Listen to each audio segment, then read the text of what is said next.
Hello and welcome to a real analysis on the SnyderVerse. We continue with a new format with chapters and sections.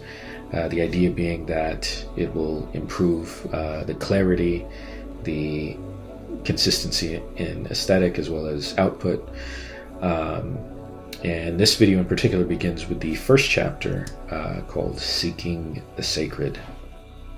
So our lives are characterized by explicitly or implicitly held hierarchies that shape our worldview and inform our actions. To navigate an otherwise complex existence, it is an internalized hierarchy that is our beacon, our lighthouse. When you look around, what do you see? Do you see randomness, meaninglessness, or do you see, enveloped in the shroud of complexity and chaos, a flame of divine calling or divine purpose? What do you yourself see as sacred? What do we collectively hold holy? What is the most sacred? What is the holy of holies? In the backdrop of the chaotic waters, the defining human struggle revolves around the definition and maintenance of a sacred center of intention, meaning, and purpose. It is this center that keeps us afloat. It is this that orients us. It is this that so too can collapse. But buried deep in the destructive deluge, seated in the prima materia, is the immutable seed of newness, the eternal promise of change, the holy egg of recreation. So just as there are many instances of sacred objects, people, and places, so too are there many perspectives around the definition of holy, of what is sacred. And so, what one man sees as sacred, another may see as profane or even blasphemous. What have you done? We've had a child, Zod, and he will be free. Free to forge his own destiny. Heresy! Destroy it! Okay, so Section 1, Chapter 1 is sacred things, holy things. Throughout the SnyderVerse, there are many examples of something that can be regarded as sacred or holy. And one easy kind of visual cue to see it as that, to pinpoint, oh, this is, a character is seeing or experiencing something as holy or sacred, is they're simply reaching out for it. So they're reaching out for something that is magical or divine, and they want to join with it. They want to connect with it. They want to hold communion with it. And it could be a person, so Superman in this case. The people at the Day of the Dead festival reach out to join with him. He is the sacred being. Similarly, in the flood, the mother walks out to join with Superman, reaching out towards him. Barry Allen, who's trying to reverse time, and so he's trying to achieve this goal, this unfathomable goal of reversing time, fixing everything, making everything whole again, reaching out towards that which is sacred. The symbol of the House of El, that Laura is reaching towards, that's a holy symbol.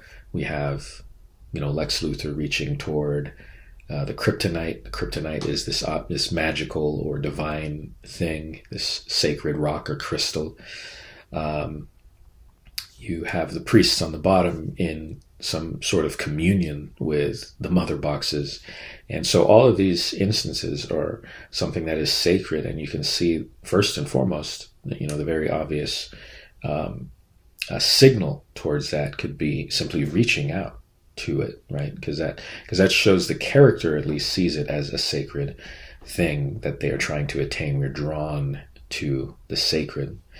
All right, so before we look into the various instances of what is sacred, what is holy throughout the SnyderVerse, it's going to be really important to look at the definitions of the words themselves, because there's going to be a different sense of the word that's actually going to help us interpret some of the other instances. So definitions and roots of the word sacred. So for Merriam-Webster, dedicated or set apart for the service or worship of a deity, devoted exclusively to one service or use, worthy of religious veneration, entitled to reverence and respect, of or relating to religion, not secular or profane. So all of that's good. All of that's very intuitive in terms of what one naturally thinks of as sacred. Something, there's worship associated with it, deity, exclusivity, religious, reverence, respect, all of these things. Sounds good, right? But then you run into this other archaic use of the word from ancient Rome, would be used as something that's accursed, actually. So that seems to have a strong negative connotation to it compared to the rest. And like the rest, I kind of associate more with good. It'll turn out that there's going to be a way to interpret that where it's actually all consistent, but let's just keep that in the background for now. So unassailable, inviolable. So I have that in blue because that's going to be a really important concept. So just something that can't be broken. That's going to be an interesting one. So something that's highly valued and important. Something that's highly valued and important. So again, we're back at something that makes intuitive sense. No problem there, right? So Britannica says of the ancient Roman use of the word is that which would pollute when someone or something would come into contact with it. So sacred was something that was like a pollutant, right? So that's seems strange, right? That which was restricted for divine use. Okay, now we're back to something that makes sense. LatinDictionary.net says the Latin root sacer was accursed, horrible, detestable. Okay, now we're back to the the horrible and detestable, extremely strong language, negative connotation, right? So what's that about? So it is very much embedded in the language of the word. Of course, the root also alludes to something that is sacred, holy, or consecrated. But let's keep going. So something holy, for Merriam-Webster, is something exalted or worthy of complete devotion as one perfect in goodness and righteousness. Beautiful. Divine or having a divine quality. Great. Fantastic. Devoted entirely to the deity or the work of the deity. Venerated as if sacred. All right, let's keep going. Adam Online says the pre-Christian meaning probably meant that which must be preserved whole or intact, that cannot be transgressed or violated. And that's consistent because the Proto-Indo-European root is kylo, which actually means whole, uninjured, of good omen. The word health also shares the same Proto-Indo-European root. So that kind of makes sense. Something that's whole, uninjured, healthy is holy, right? So that's a good thing. All of that makes sense. And so far, there's no negative connotation directly with the word holy itself. However, if you look at Rudolf Otto in the idea of the holy, he talks about the mysterium tremendum et fascinans. What is that? Well, that's something that is both frightening and fascinating aspect of the great mystery. Something wholly other is something that's holy. So it has a dualistic feature to it as well. And so another word that I came across when looking at the definitions was the word tapu, which is in the language of the Maori people in the Polynesian mainland New Zealand. Sacred, prohibited, restricted, set apart, forbidden. Okay, so we have sacred concept, also forbidden, right? And so this is coming from Captain James Cook, who in A Voyage to the Pacific Ocean wrote that something tapu was something that's consecrated, inviolable, so there goes that word again, forbidden, unclean, or cursed. So how can, something holy and sacred be all of these things? Be something that's perfect in goodness and righteousness, prohibited, restricted, forbidden, cursed, accursed, horrible, detestable, all of these things. I think there's a way to truly unify all of these meanings. Like there actually is a way to make sense of it. And we'll talk about some of that. And indeed, the word tapu is the origin of the word taboo, like how we use that word taboo. That's inherently a negative concept in modern day. And it can be something that's good. Something that's taboo might actually be a good thing. And that makes sense, but typically it's seen as a negative connotation. So So, but notice that in taboo, that's something that's kept away, right? It's forbidden. It's separated off from society, and that's going to be kind of the really important feature of the sacred, is that it's typically held separate or hidden, right? It can be extracted, it can be revealed, but it tends to go back to being hidden or being separated off once people recognize its importance. Either way, when we examine the sacred, it will be important to keep this other negative aspect in mind, and therefore generalize the word sacred as basically being something held so important, so divine, so immense that it is set apart or protected or hidden from what you would call the profane or common world, right? That's pretty much it. Just came to me as I was like looking up the words. It's like, well, actually Resident Evil, the concept of the T-virus is that it's kept apart, it's sacred, it's stored away, it's forbidden, it's cared for, it's delicate, right? You got to be very delicate when you're handling it. The T-virus is a sacred thing in this movie, right? And it is accursed, it is detestable, it is horrible, it pollutes, it has the risk of polluting the world, which it does, right, when people become zombies from it. So the T-virus would be an example of something that is a sacred or holy thing in this other, this more general framework of what is sacred. Another good example is from the Indiana Jones movie, The Last Crusade, where the guy wants to drink the holy water, but he has to drink it in the correct, the Holy Grail, the holy vessel, and he has to decide which one is the holy vessel. And what happens, of course, is that he chooses the wrong one. He chooses the one that looks lavish, and it looks expensive. It looks it's all very material. He has this material draw to this thing, and he drinks from the holy water, and when he does, he actually bad things happen, right? So the holy water has polluted him and has destroyed him, right? And made him into this detestable, horrible, ugly, accursed thing, right? So it's actually in a lot of stories, in a lot of mythologies, where this notion of something that is supposed to give you immortality, or something that is thought to give you immortality, something that is thought to be pure and sacred and true and all that stuff, can actually have these horrifying consequences. And it has to do with the fact that the sacred or the holy, in my view, is basically acting as a judgment of the character of whoever's participating or trying to join with it.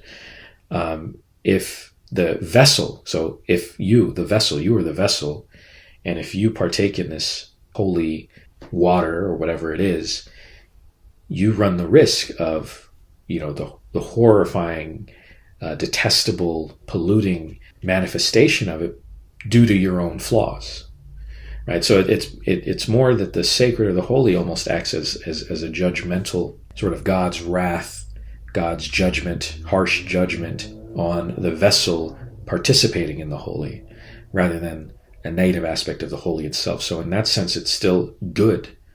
It's still all good in the sense that its judgment on the user is all good. And so if you're using it for, if you're coming with a profane mindset, then you will experience the negative aspects of the sacred or the holy. So you need only look at the Book of Job to see, the sort of horrifying realities that Job has to go through, despite being, one of his best followers, right? Psalm 111:10 says, "The fear of the Lord is the beginning of wisdom." So there's, they always say, fear God, right? So if God is all good, but fear him, right? And I think it all has to do with the same idea of this sacred or holy thing being simultaneously capable of accursed, horrifying, polluting things, but only insofar as it depends on the vessel of who is actually using it, right? So if the vessel is good, then eternal life, right, will come to you. If the vessel, you, are bad, then you will look like this guy after partaking in the Holy Sacrament. So, the existential elephant in the room, so to speak, is, this idea that there's a terrifying quality of the transcendent, which is an implication of our impermanence of the material realm that we typically want to hold on to, that we want to attach ourselves to. Instead of aligning ourselves to profane things, material things that are impermanent, right? We want to align ourselves with the absolute things, the true absolute cosmic transcendent order of the universe, order of reality, which is sort of reflected through the nature of God, for instance, or something that's the Holy of Holies, and that's what I think the idea is. So let's continue on.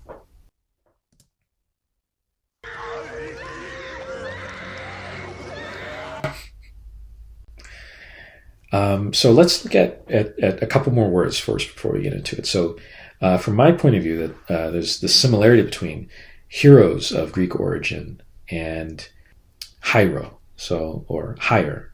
And so let's look at hero first. From Merriam-Webster, mythological or legendary figure, often of divine descent, endowed with great strength or ability, an illustrious warrior, a person admired for achievements and noble qualities, one who shows great courage. So all of these are great. All of these are great definitions, right? They all make sense. And so that comes from the Greek word heroes. I'm not sure exactly how to pronounce it. I'm guessing heroes. Demigod, right? Again, that makes sense. But I want to connect the idea of hero with the prefix higher or hiero, which is also Greek in origin. So a prefix denoting something that is sacred or holy, right? Greek from hieros, meaning powerful or supernatural or holy or sacred. Related words, hieroglyph, hierarchy, right? All of these things. To me, this connection in sound, hero and higher and hiero, I don't think that is random. So I think it's reasonable to associate the hero with, a sacred quality, right? The hero itself, the concept of a hero, is somehow a manifestation of divinity. There's a divinity that has descended into the body of man or woman. Whenever you see a hero embodying ideals, embodying all of these, fine things that people want to reach out to, that I believe is innately, a sacred idea, a sacred concept. Let's sort of recap what we've covered so far regarding definitions and roots. So the general features of sacred or holy. Number one, something that's protected, such as by another person or by armor or outer layer. Number two, separated or hidden or restricted from public view, such as buried or imprisoned. So remember, like the T-virus in Resident Evil, or the Holy Grail in Indiana Jones, something that's restricted, kept off, hidden away from, is sacred or holy by virtue of it being intentionally separated from public view. Number three, held in high regard as unique with powerful properties. So that's a natural one, right? That's one of the obvious ones. Number four, in connection with or a manifestation of the divine transcendent absolute reality, i.e. a hierophany. So something that's connected with the divine in some way, something that's held in high regard, something that's separated or hidden, something that's protected. These are the features that will include, therefore, both positive and negative associations with the concept of the sacred or the holy.